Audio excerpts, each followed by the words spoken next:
right, your next comic, you can see him next week at the Cynic Cave, very well-known show down on the Mission. Give it up really big and loud for Mean Dave.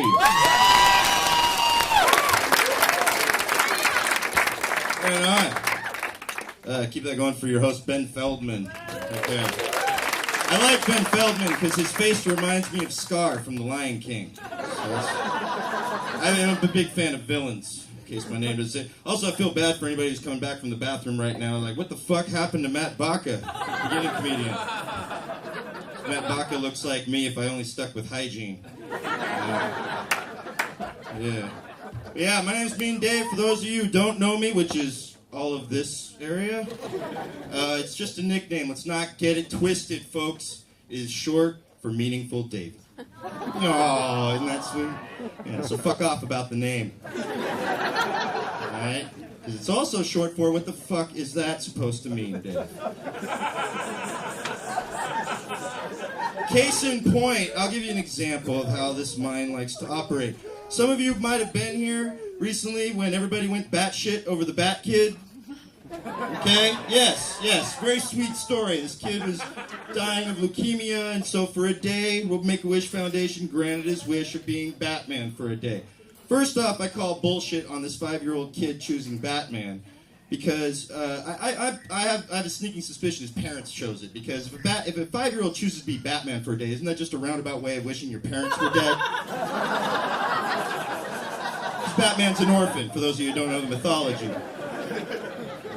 But I'm just saying, because not all of us knew about the Batkid, because I was in traffic and didn't know shit about it.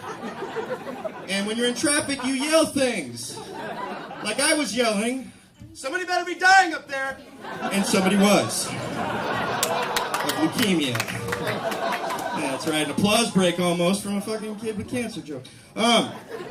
Hey, but no, the story has a happy ending. He was just in remission the entire time. Okay, so the joke's on us, okay? The kid wasn't dying at all. Make-A-Wish Foundation still granted him his dying wish, $100,000 later, and sorry, call me old-fashioned, but I feel a deal is a deal. That's right. That's fucking A-right. The Make-A-Wish Foundation is going to grant you your dying wish. I feel the kid should hold up his end of the bargain. That's all I'm saying. Yeah. I know it's harsh. It's just gonna set a precedent unlike any other. He's gonna be 7 years old, and it's like, I feel leukemia coming back on. Can we turn Oakland into Middle Earth for a fucking day? No. I ain't having it. Not with that shit. And then some of my black friends from the hood were saying, well, that shit was racist, Dave. They wouldn't have done that shit for a black kid. And I said, no.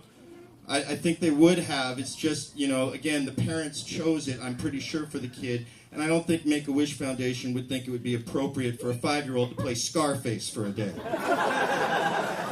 Because Scarface is the Batman of the hood, for those of you who don't. He doesn't wear a cape or anything else. He just fucking gets coked up and kills everybody. That's kind of like Batman. But, it's what the real Batman would have done. But yeah. So, a little bit about me. I'm not a rapist or a serial killer.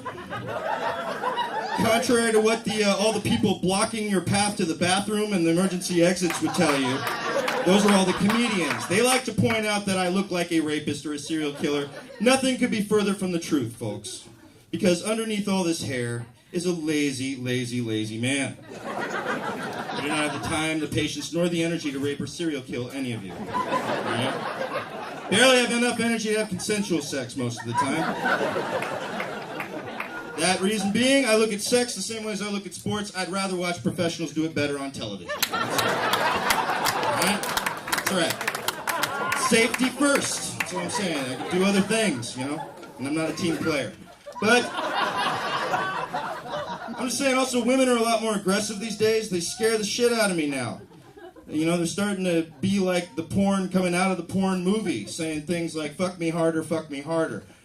I'm sorry, that kind of freaks me out, because I started having flashbacks of working at Little Caesars. I'm not saying that I'm just saying, last time, I'm trying to make a sex pizza here, and I don't need my assistant manager barking orders at me. Alright, I don't take orders very well. And besides, me and Dave fucks smarter, not harder. Alright? Try to be more efficient with my love making. That's the thing, and women, when they get that aggressive, they really start scaring me, and women are outnumbering men And I honestly feel that any day now, women will be turning the rape tide and start taking sex by force from us, man. Any day now. They'll be spiking our drinks with Viagra, tying us up to trees, and then when we're crying, no, no, no, they'll be like, hey, look at the car you're driving. That's a nice car. Look at all the money you're throwing around buying me drinks. Stop crying like a bitch. You were asking for it. Suck it up and take this pussy like a man, all right? Women are freaking me out, that's all. Yeah, spoiler alert, there's been a lot of drugs and alcohol that have been through this system throughout the years. I have gone to NA, thank God. I'm now a grateful recovering addict, and I learned in those rooms I'm not a scary person because somebody handed me a baby. That's right. I'm the guy that can hold the baby there, and I was like, still scared. I'm like, get this baby away from me before I smoke or snort it, please. I don't want to know the answer to the horrible joke, how many dead babies does it take to get me and Dave high? Not a joke, I don't like dead baby jokes. They're really stupid. Like, how many dead babies does it take to change a light bulb? That's more of an equation. Because it depends on how high the light bulb is and how high you got to stack the babies to get up to the light bulb, all right? See, you don't like that joke either. Neither do I. I'm with you. Don't get it twisted here, folks, further, because sometimes I don't do jokes for the laughs. Sometimes I do it strictly for the peace and quiet after my jokes. Like one of your earlier comedians that you saw tonight. Woo! Hey, hey, he's the John Cage of comedy. You guys don't understand anti-comedy at all. It's about the silence. It ain't all about you and your laughs. Get so fucking greedy here, audience. Yeah, this is nice. There's some attractive people here. Not all of you, but some of you. Yeah, I gotta picture some of you with your clothes on. It's cool. Getting a little nervous.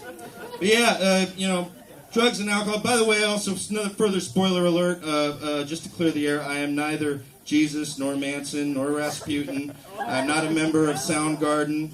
I'm not Jimmy Smits with long hair and a beard. I did not play Osama bin Laden's courier in Zero Dark 30. I'm not Mexican Russell Brand, Mexican Allman Brother, Mexican Otto Dude from The Simpsons. When I'm wearing a backwards hat, I am not Mexican Silent Bob, a.k.a. Roberto de Silencio. And up until ever since I quit weed, I am not the zigzag guy anymore. So please, yeah, sorry, dudes. Party's over. But here's the reason why, because for me it's a vicious cycle, all right? It always starts the same way. It starts with some weed. I start smoking that weed, what goes well with that weed? Some beer. I start drinking those beers, I up the ante. What goes well with that beer? Some cocaine. That's right. This is San Francisco. 3 to 5 days later, after a good healthy binge, what goes well with that weed, beer, and cocaine? A second, third, and fourth DUI. At the exact same time, because that's when the acid kicks in, folks. How else am I going to drive 3 cars in 4 different dimensions, 32 colors, 56 flavors, into the motherfucking sky with diamonds? And I will still hit a cop in San Francisco.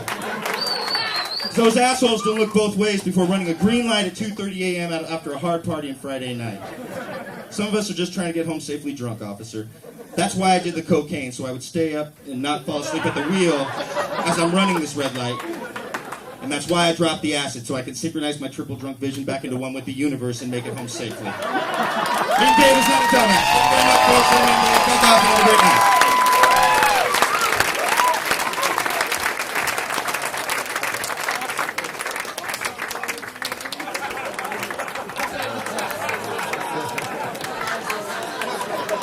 Keep it going for me and Dave, everything. Please.